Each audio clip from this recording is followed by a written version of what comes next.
guys, welcome back to my channel. This is the #1 place that you can find disability inclusion education. I'm here to teach you how to teach your child to be more disability inclusive and to also be more disability inclusive yourself. My name is Tina Beauvias and I am the mom of 5 kiddos, and one of my daughters, Noelle, is in a wheelchair and she's diagnosed with muscular dystrophy.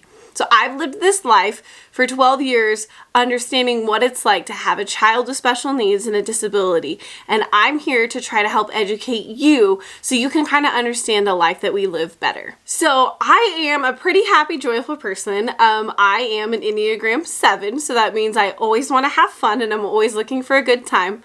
I've definitely been able to keep a very positive perspective on everything I've gone through and all the complications of Noelle's life. I definitely have been able to see the silver lining in the clouds. But that doesn't mean that there aren't some times when it's downright hard and tough and frustrating. I've recently had one of those seasons where I have just kind of been sitting in the hardness of this life and the overwhelm of it. So let me tell you kind of why.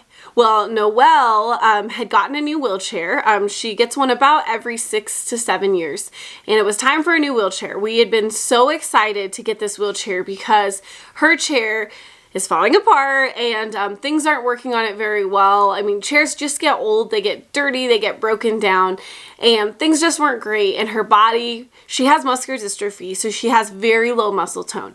And because of that, if she sits back in her chair, she can't move at all. So she leans forward, but then she has really bad scoliosis, so her little back turns, and then that means it makes her head turn, and basically she's just sitting out of her chair kind of contorted and kind of deformed, but also so she can reach her joystick, also so she can sit forward and socialize and be forward.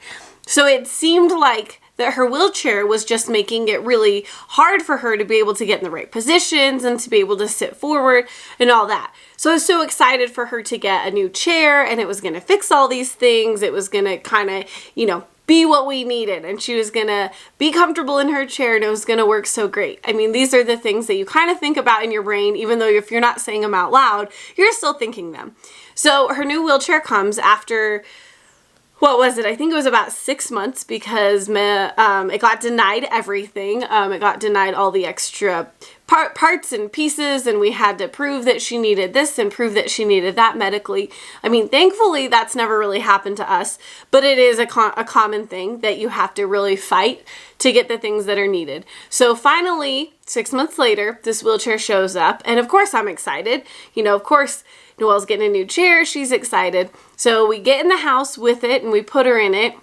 And from the beginning, it's like, oh yeah, like this isn't gonna work. And the wheelchair technicians, I mean, they do the best they can, but they really don't know how to make the wheelchair work perfectly. And we basically take over and kind of, become MacGyver, and we tweak everything, do this and do that. But the day that the wheelchair came, it was just, it was that reality to me. It was like a mirror in my face of like, wow, her little body is so bad.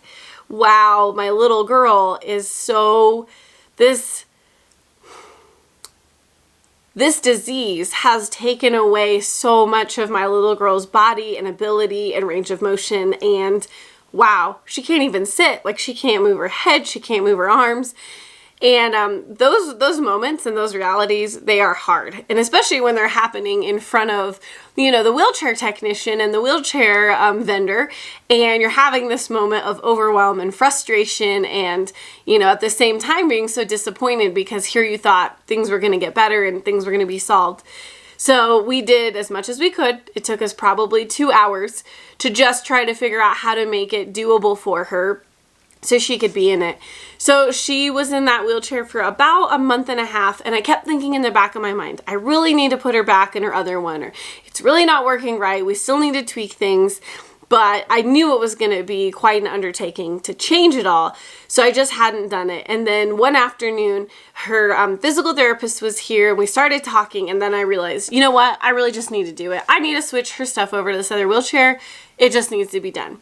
So I start doing it, and literally, I was working on it for 4 hours. 4 hours of my night 4 hours of not being able to talk with or help my other kids, take care of them, anything. And also, again, having a nurse and a physical therapist, and there was another lady here from Noelle's nursing agency, all kind of watching me while I'm trying the best that I can to fix something that's already kind of broken, something that's not ideal, and I'm trying to make it better. And there was just so many moments where I just got so frustrated and just like, oh my gosh, I don't even know what to do. I don't even know how to make this right.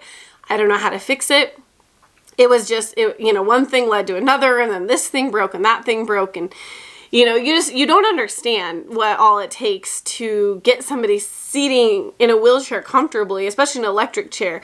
It's one thing when you see somebody out and about in their chair, but you're not thinking and you don't realize what it's like to get them in it, what it's like to fit them in it, what it's like to be in that wheelchair all day, every day. So thankfully, later on that night, Dustin, my husband, he came along and he rescued me and he took over, and we fixed it the best that we could. But the reality is it's not perfect. It's not a perfect situation we're in. It's not easy. It's again just realizing, like, I have a daughter who can't walk, and she can never walk, and she doesn't get to kick a soccer ball. She doesn't get to dance. I mean, she won't walk down an aisle. And, it's one thing when you're going through it day to day and you're just moving and you're going and, she's at school and she's doing this and it's just life. But then it's another thing when you're sitting with it and you're focused on that and you see it face to face. And it's almost like the reality of that diagnosis, the reality of the words that you heard, you're going to have a child in a wheelchair, those things creep back in and they get overwhelming. And I want to remind people of that, especially my friends and family, because I know that they see me and they think that I'm so strong and, wow, I don't know how you're handling it so well and I don't know how you do it. And the thing is, I don't have a choice. I have to do it. And also, nobody's sitting here asking me how I'm doing, and there's not a place for me to be sad and frustrated and overwhelmed 12 years into it. Like 12 years from by now, people think, oh, you've got it, you're dealing with it fine. This is your reality. I mean, it's like anything that's a tragedy. It doesn't go away. It's always there and it always hurts. It's just you learn how to live through it. But I just wanted to be real about the fact that it doesn't just get easier and you don't just get over it. You just learn how to live with it. You learn how to deal with it. But there's always going to be those moments when it creeps back up and it rears its ugly head and you just see how bad it really is. So that was just me sharing that with you. I think that the biggest thing on this journey is I need to be real with you. You need to know what it's really like if you're going to truly be able to love people who are different and have disabilities. You need to know the good, the bad, the ugly, and know what it's like. And with all that said, I woke up the next morning and I put a smile on my face and I kept going, because that's what you do. That's what you do when you want to be strong for your daughter, when you want to raise somebody who's strong themselves. You just keep going. But I just wanted to share that with you guys and open my heart to that so you can understand a little bit more of what raising a child in a wheelchair is really like. Thanks for watching, guys.